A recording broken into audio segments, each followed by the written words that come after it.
everyone, and welcome to our podcast, English for Business. My name is Elena. And I'm Jack. We're so happy you're here with us today. This podcast is for anyone learning English. Today, we're going to talk about English for business. That's right. We'll help you learn useful business vocabulary, practice listening, and understand how to use English in professional situations. Before we begin, let's go over some keywords we'll use in today's conversation. Good idea. Here are some important words to know. 1. Meeting. When people come together to discuss something. For example, we have a meeting at 10 a.m. 2. Schedule. A plan that shows when things will happen. For example, I need to check my schedule. 3. Colleague. A person you work with. For example, my colleague is very helpful. 4. Deadline. The time when something must be finished. For example, the deadline for this project is Friday. Point 5. Presentation. A talk where someone shows information, often in front of others. For example, she gave a great presentation. Let's also explain two phrases that are very common in business. 1. Follow up. To check on something or continue after an initial action. For example, I will follow up with you next week. 2. On track. To be working according to plan. For example, the project is on track to be finished by the deadline. Great. Now that we know these words, let's start talking about why English is important for business. Sure. So, Jack, why do you think English is so important in the business world? Well, English is the global language for business. People from all over the world use it to communicate. Even if two people are from different countries, they often use English to work together. Exactly. For example, imagine a company in Germany working with a company in Japan. They might not speak German or Japanese, but they can use English to communicate. That's right. And it's not just about talking. English is also used for emails, contracts, reports, and even presentations. Yes, presentations. Imagine you're at a meeting and you have to explain an idea or a plan. If you can do it in clear English, everyone will understand you better. True. And don't forget about phone calls or video meetings. These are common in business, and many of them happen in English. Right. It's also important to understand different accents because English speakers come from all over the world. That's a good point. And here's another reason English is important. Many business terms are in English, even in non-English speaking countries. Words like marketing, strategy, or sales are used everywhere. I agree. So, learning business English isn't just about speaking, it's also about understanding the culture of work.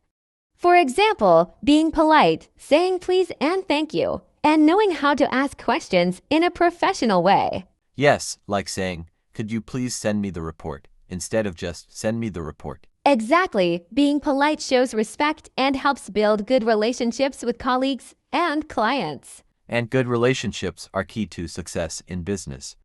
When people trust you, they want to work with you. Absolutely. All right, Jack, let's dive deeper into some practical examples of how to use English in business situations. Okay, Elena, let's start with emails, since they're so important in business. Yes, emails are such an important part of business communication. When you write an email in English, it's important to keep it clear and professional. Exactly. For example, you should start with a polite greeting like, "Dear Mr. Smith" or "Hi Sarah," depending on how formal the situation is. And don't forget to introduce the purpose of your email early. For instance, you can say, "I am writing to follow up on our meeting," or "I would like to discuss the project timeline."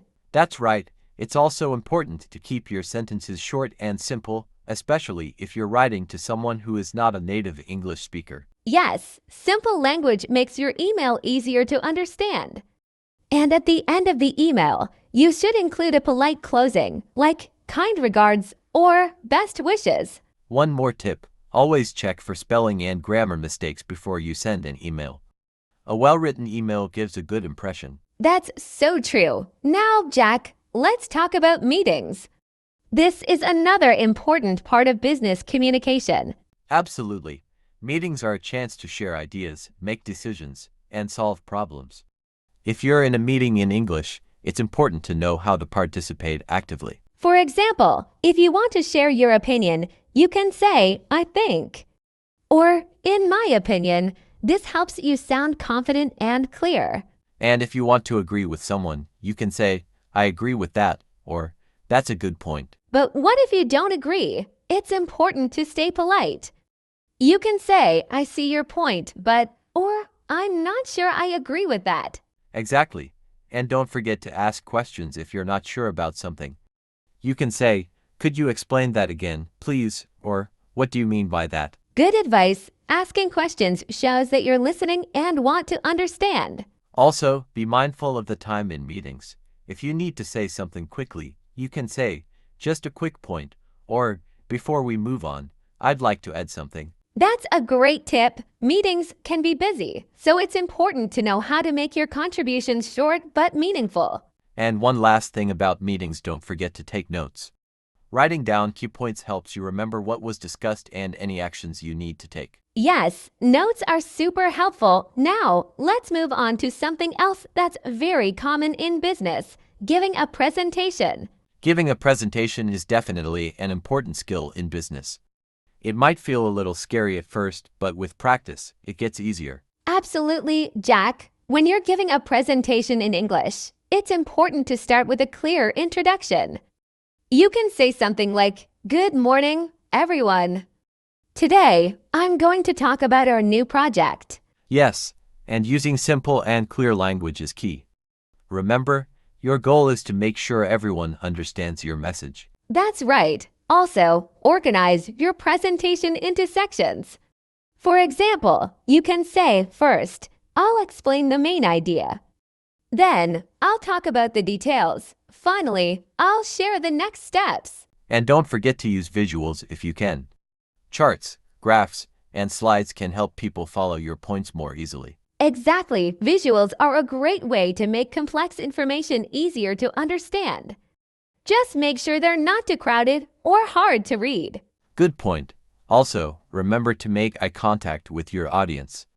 Even if you're nervous, looking at the people you're speaking to makes your presentation more engaging. Yes, and try to speak slowly and clearly. It's better to take your time than to rush through your presentation.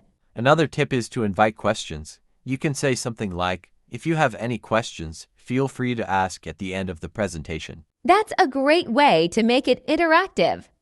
And if someone asks a question you don't know the answer to, it's okay to say, that's a good question. I'll look into it and get back to you. Exactly. Honesty is better than guessing.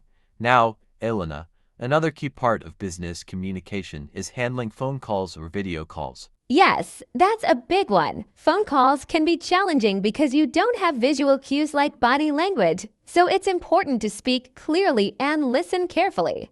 A good way to start a business call is by introducing yourself and stating the purpose of the call.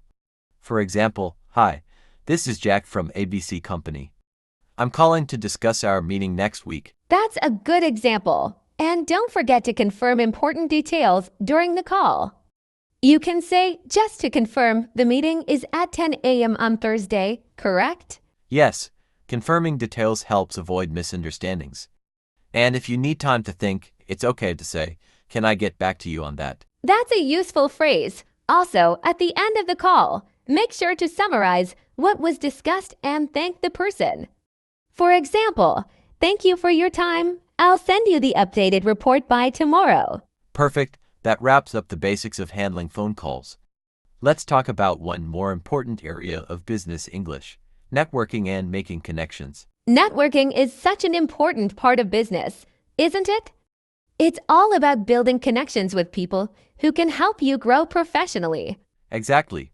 And when you're networking in English, it's important to know how to introduce yourself confidently. Yes, a good way to start is by saying your name and what you do. For example, hi, I'm Elena. I work as a marketing manager at XYZ Company. That's perfect. And after introducing yourself, you can ask the other person about their work. A simple question like, what do you do? Or which company do you work for, can start the conversation. Right. People usually enjoy talking about their jobs, so showing interest in them is a great way to keep the conversation going. And don't forget to smile and be friendly. Networking is not just about business, it's also about building trust and relationships. That's true. Another tip is to have a few phrases ready to talk about yourself or your work. For example, you can say, I specialize in, or my main role is to. Yes, and if you're at a networking event, it's also polite to exchange business cards or contact information. You can say, here's my card. Feel free to reach out if you'd like to collaborate. That's a great idea. And after meeting someone, it's a good habit to follow up. For example, you could send a short email saying, it was great meeting you at the event. Let's stay in touch. That's a professional way to maintain the connection. Networking isn't just about meeting people, it's about building lasting relationships. Absolutely. And speaking of relationships, knowing how to handle difficult situations in English is also very important in business. That's true. For example, if there's a misunderstanding or problem, it's important to stay calm and professional. Yes, and using polite language is key. For instance, instead of saying, you're wrong, you can say, I think there might be a misunderstanding. Exactly. And if you need to apologize, you can say, I'm sorry for the confusion, or I apologize for the mistake. Let's find a solution. Those are great examples. Handling difficult situations well shows that you're professional and respectful, even in challenging moments. It definitely does. Business is all about communication, and being clear, polite, and confident makes a big difference. I completely agree. Now, Jack, let's wrap up our discussion by looking at how to improve your business English skills. Improving your business English skills is definitely something that takes time and practice, but it's absolutely worth it. I agree, Jack. One of the best ways to improve is by practicing real-life situations, like writing emails or having small conversations in English. Yes, and listening to podcasts like this one can really help.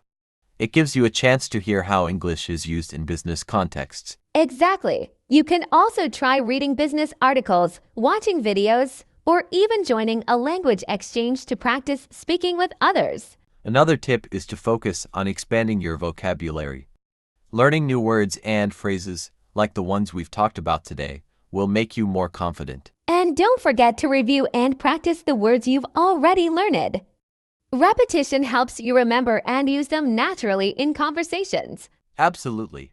Also, set small goals for yourself, like writing an email in English every day or practicing a short presentation. Small steps add up over time. Great advice, Jack. It's also helpful to record yourself speaking English and then listen to it. You can check your pronunciation and improve how you sound. That's a great idea. And remember, making mistakes is part of learning. Don't be afraid to try. The more you practice, the better you'll get. Exactly. Confidence grows with practice, so keep going. Now, let's quickly summarize what we've talked about today. Sure. We started with the importance of English in the business world and learned some key vocabulary. Then we talked about writing professional emails, participating in meetings, giving presentations, and handling phone calls. We also discussed networking and building professional relationships, as well as handling difficult situations in a polite and professional way. Finally, we shared tips for improving your business English skills. It's been a lot of fun discussing these topics, and we hope you found this podcast helpful. Yes, thank you so much for listening. If you enjoyed this podcast, please like it, leave a comment, and share it with your friends and family. And don't forget to subscribe to our channel so you don't miss any of our future episodes. We'd love to hear from you, so let us know what topics you'd like us to cover next. Thanks again for joining us today. We hope you feel more confident using English for business. Take care, everyone, and keep practicing your English. Goodbye for now. Goodbye, and see you next time.